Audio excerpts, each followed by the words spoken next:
उत्तराखंड के सीएम धामी का ऐलान। धराली, सैंजी और बाकुंडा में कई मकान पूरी तरह से ध्वस्त हो गए हैं। ऐसे लोगों को 5-5 लाख रुपए की आर्थिक मदद मिलेगी। उत्तरकाशी के धराली में राहत बचाव कार्य जारी। अब तक 1000 से ज्यादा लोगों को रेस्क्यू कर बचाया गया। सीएम धामी ने दी जानकारी। उत्तरकाशी के आपदा प्रभावित इलाकों में राहत सामग्री भेजी गई। सीएम धामी ने सामग्री ले जाने वाली गाड़ियों को हरी झंडी दिखाई। उत्तराखंड के हर्षिल में बचाव अभियान जारी। खोजी कुत्तों के जरिए की जा रही है शवों की तलाशी। उत्तरकाशी में अगले 2 दिनों में पूरा हो जाएगा रेस्क्यू ऑपरेशन। आपदा प्रभावित धराली, हर्षिल में राहत और बचाव कार्य जोरों पर है। हिमाचल प्रदेश के कुल्लू में शरोद नाले में फटा बादल। हादसे में कोई हताहत नहीं। बादल फटने से शरोद नाले से सटे बरोगी नाले का वाटर लेवल बढ़ा। लैंडस्लाइड के चलते चंडीगढ़ मनाली हाईवे बंद। दिल्ली में यमुना नदी का जलस्तर खतरे के निशान के नीचे आया। 204.09 मीटर दर्ज किया गया जलस्तर। मुरादाबाद में भारी बारिश के बाद रामगंगा नदी का जलस्तर बढ़ा। शहर के कई हिस्सों में बाढ़ जैसे हालात। जल जमाव से लोगों की परेशानी बढ़ी।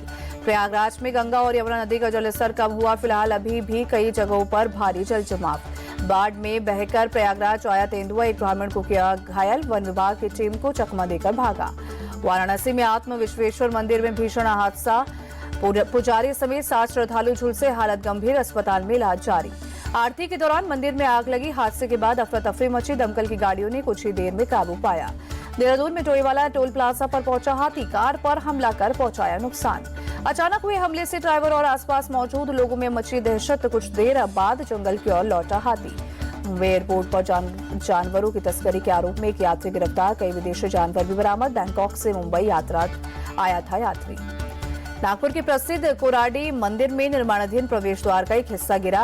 मौके पर काम कर रहे लगभग 17 मजदूर चपेट में आए। सभी मजदूरों को रेस्क्यू कर अलग अलग अस्पतालों में भर्ती कराया गया। हादसे की जांच के दिए गए आदेश। हरदोई में आधा दर्जन युवकों ने की दुकानदार की पिटाई। गाड़ी खड़ी करने को लेकर हुआ था विवाद। पिटाई की पूरी तस्वीर सीसीटीवी में कैद। पुलिस ने दुकानदार की शिकायत पर मुकदमा दर्ज कर आरोपी की तलाश भी तेज की। मैनपुरी में ओवर स्पीडिंग की वजह से पलटी बस। हादसे में 20 यात्री घायल। अस्पताल में कराया गया भर्ती। घायलों में से एक महिला को हायर सेंटर रेफर किया गया। सूचना मिलते ही अस्पताल पहुंचे पुलिस प्रशासन के अधिकारी। बीती रात लखनऊ से जयपुर जा रही बस हुई हादसे का शिकार। करीब 45 यात्री थे सवार। हादसे की जांच जारी। दिल्ली पुलिस के शिकंजे में नंदू गैंग का गुर्गा। पुलिस ने ईश्वर सिंह उर्फ मोनू को गिरफ्तार किया।